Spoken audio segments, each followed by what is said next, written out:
J'aime beaucoup les verrières. Les verrières nous rapportent la lumière, nous donnent une luminosité extraordinaire avec des couleurs flamboyantes, mais en même temps, tout est beau dans ce lieu, il y a une ambiance.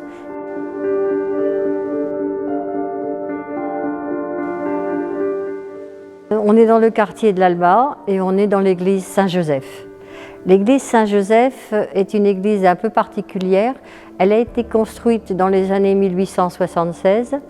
Elle a été construite par rapport à un patronat textile. On est au moment où le canal vient d'ouvrir et on a une émigration flamande qui arrive, qui va multiplier par 3 la population du quartier.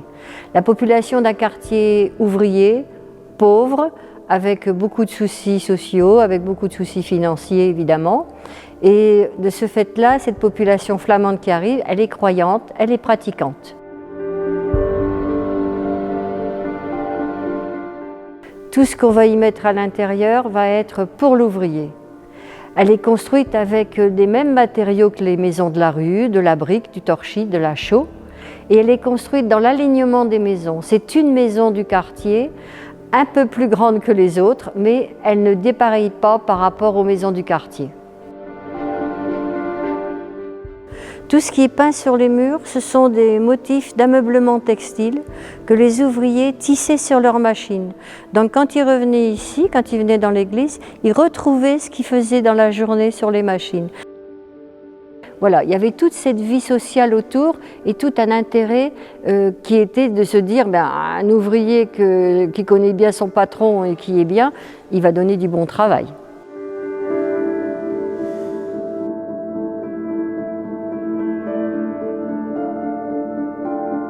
C'est une église qui est construite comme dans Roubaix. Roubaix est une ville marécage. Donc on n'est pas loin du canal. On est sur des terrains qui sont marécageux, ce qui fait qu'il y a beaucoup d'humidité et que quand il pleut, eh bien, l'eau remonte. On est une église qui a été construite en urgence, donc sans fondation, donc l'humidité remonte par le sol et par les murs et on a beaucoup d'eau, ce qui détruit les peintures.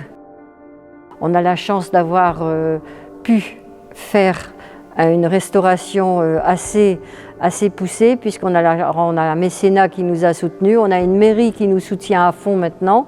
Voilà, on a retrouvé la beauté de Saint-Joseph, mais c'est pas sans mal. C'est pas sans mal et c'est pas terminé. Il y a encore beaucoup de travail à faire.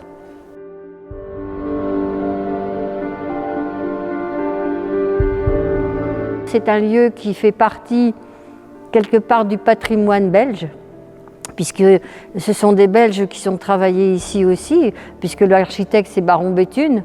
Baron Béthune qui est un homme très ordonné, un grand croyant et qui fait des chefs-d'œuvre magnifiques.